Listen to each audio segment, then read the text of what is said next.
Pessoal, boa noite.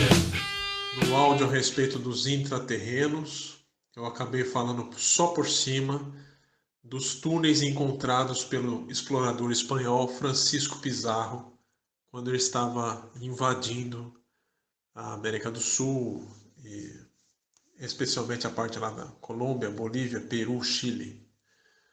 E esse explorador ele chegou a encontrar essas entradas lá no Equador, por exemplo, ainda tem. E quando ele entrou em algumas, chegou a um ponto que eles estavam andando há dias já. E entravam com mulas, com tudo, né? Uma caravana, né, de exploradores. E depois de alguns dias lá dentro dos túneis, eles chegaram numa parte onde tinham várias, eram ramificações, né? Bifurcação seriam duas, ali eram multi-ramificações. Então eles não sabiam mais para onde seguir. E eles resolveram voltar, né? Se eu não me engano, passaram 11 dias andando. Se você imaginar que uma pessoa andando anda 5 km por hora, imagina quanto que eles andaram ali dentro até chegar nessas ramificações, né? Então, esses túneis feitos em rocha, granito puro, e que existem aí por baixo da América do Sul, América Central, dizem que vai até a América do Norte, é uma coisa fantástica, né? Para vocês terem ideia, alguns exploradores noruegueses, alpinistas, eles estavam nos Andes, né? E lá eles encontraram uma caverna, eles entraram na caverna e mais no profundo da caverna, entrando mais nela, encontraram uma espécie de um portão de pedra enorme. Esse portão tinha 4 metros de altura por aproximadamente 5 metros de largura, né? E um deles ficou muito encantado com aquilo e começou a forçar aquele portão. E o portão abriu tranquilamente, porque o portão tinha um sistema de esferas de pedra muito bem polidas na parte de baixo. E aí o portão você não fazia força. Apesar de ele ter toneladas, com certeza, você não fazia força para abrir, era muito tranquilo de abrir. E eles abriram, entraram, encontraram um saguão muito grande e encontraram túneis que desciam. Então eles pegaram todo o equipamento deles e começaram a descer por esses túneis. E desceram muito, falou que a inclinação era em torno de 5 graus, e começaram a descer dos Andes, até que chegaram numa parte que estava alagada. Pela posição e pela bússola deles, eles viram que eles estavam indo em direção ao Pacífico. Então, eles estavam indo em direção à costa. Porém, aquela parte alagada, quando eles provaram a água, eles viram que era água salgada. Então, o que nos leva a crer que esses túneis também foram construídos antes do dilúvio. Então, antes de 12 mil anos atrás, né? Quem fez, por que fez, não sabemos. Mas depois fizeram uma análise de onde eles chegaram e viram que se você traçasse uma linha reta, você chegaria na Ilha de Páscoa. É uma ilha que está bem distante até do litoral chileno, né? Mas ela dá exatamente numa linha reta na Ilha de Páscoa. Então eles não sabem se ruiu essa estrutura, se houve o dilúvio e o resto está submerso, mas é assim uma construção de engenharia formidável, formidável. Mais especificamente, falando do Equador, existe a coleção do Padre Crespi. Esse Padre Crespi, ele fez amizade com alguns índios, e os índios, se não me engano, eram os índios Quichua. E esses índios cuidam dessas entradas para esses subterrâneos aí onde tem esses túneis. Eles cuidam dizendo que eles cuidam dos antepassados. Então eles cuidam dali. E os caras são fera mesmo. Eles têm aquela zarabatana que tem a seta com veneno, né? O veneno que eles pegam das costinhas daqueles sapos coloridos. Que lá encostou no caboclo, mata o cara, né? Se não me engano é curare o veneno que está ali. Então, quem se aproxima e não tem amizade, toma uma flechada de zarabatana e já vai para o outro lado do mundo, né? Mas esses caras, eles fizeram amizade com o Padre Crespi.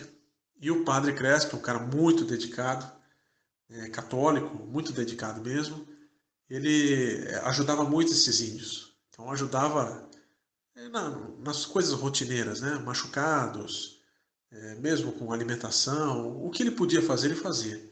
E os índios, para agradecer, eles traziam com eles traziam artefatos incríveis. Por exemplo, uma tábua de madeira folheada a ouro de 1 metro de altura. E essas tábuas tinham hieroglifos, tinham pirâmides com gatos, tinham pirâmides com elefante. Elefante, pelo menos o único parente de elefante que tinha aqui nas Américas foi há 10 mil anos atrás, no Pleistoceno, né? O pessoal chama.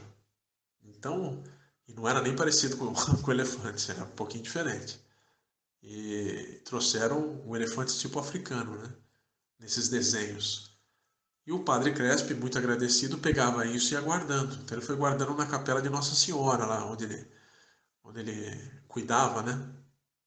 E chegou a um ponto que ele tinha tanta coisa, e um repórter fez uma reportagem e acabou fotografando o que ele tinha lá, né? E o pessoal viu que tinha ouro, e aí começaram a invadir, a roubar as coisas, até que um incêndio, não se sabe se criminoso ou não, acabou tomando conta da capela, boa parte do acervo foi perdido, mas esse padre nem por isso parou de ganhar as coisas.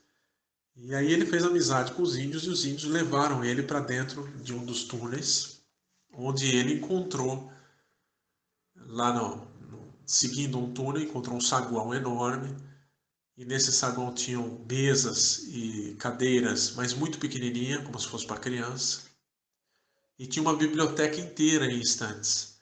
Só que essa biblioteca, ela é uma biblioteca feita em ouro e uma outra feita em metal, desculpa, em cristal polido. É a coisa mais linda do mundo. E tem, eu acho que fotos de um livro desse com a página de ouro, mas dos livros de cristais eu não achei até hoje nenhuma foto. E esse repórter também acompanhou o Padre Crespi, também teve a oportunidade de ver isso. O Padre Crespi entrou em contato com o presidente do Equador. O presidente do Equador achou muito interessante e mandou o exército cuidar daquilo lá e catalogar o que estava acontecendo. Alguns soldados do exército desceram com o Padre Crespi por esses túneis e acabaram por encontrar no meio do caminho uma situação um tanto quanto constrangedora. O próprio Padre Crespi ele percebeu que os soldados já estavam suando e comentando muito. E existe um negócio chamado febre do ouro, que o pessoal é um estado de ganância onde a pessoa pode matar quem estiver do lado, né? E aí o padre deu uma desconversada com a turma, ficou rodeando lá nos túneis lá e trouxe eles de volta, falou que não encontrou onde estava. E acabou que o presidente do Equador achou melhor dinamitar algumas entradas desses túneis, já conhecidas lá no Equador, para que ninguém, nenhum espertalhão, estivesse entrando lá para tentar saquear alguma coisa. As outras entradas, os índios Quichua cuidam muito bem e vão muito bem, obrigado. Né? Não aceitam visitas. E o padre Crespo acabou falecendo, mas parte do acervo dele foi fotografado e ele levanta a questão de que no mundo, há muito tempo atrás, existia um intercâmbio, pelo menos dos egípcios com o lado da América do Sul, e provavelmente pelas letras que viram lá nos hieroglifos e algumas letras, parece que tinham letras sumérias. Então, de alguma forma, existia uma civilização que dominou o mundo inteiro. Não era. A gente fica achando que a invenção da roda foi algo fantástico. Pelo jeito, esse pessoal, talvez a roda fosse primitivo para eles. Né? Desapareceram, e a gente não tem notícias aí. Dizem que os Incas, quando Montezuma percebeu que eles estavam sendo espoliados pelos espanhóis, ele deu ordem de guardar boa parte do ouro nesses túneis. E assim permanece um segredo para todo mundo aonde está o ouro dos Incas, porque as 48 toneladas de ouro retiradas pelos espanhóis em algumas das viagens não são nem um cisco do que os incas tinham guardado, né? Então, eles guardavam para os deuses que, na mitologia deles, os deuses voltariam para pegar esse ouro. Eles guardavam esse ouro para os deuses, né? E quando chegaram os espanhóis, eles acharam que eram os deuses. Grande engano, né? Eram os deuses da guerra e da morte. E assim vai seguindo. Eu vou contando devagarzinho, mas veja quanta história ainda tem embaixo da terra, tá bom? Um grande abraço para vocês. Fica mais uma história aí. Fiquem com Deus. Até mais.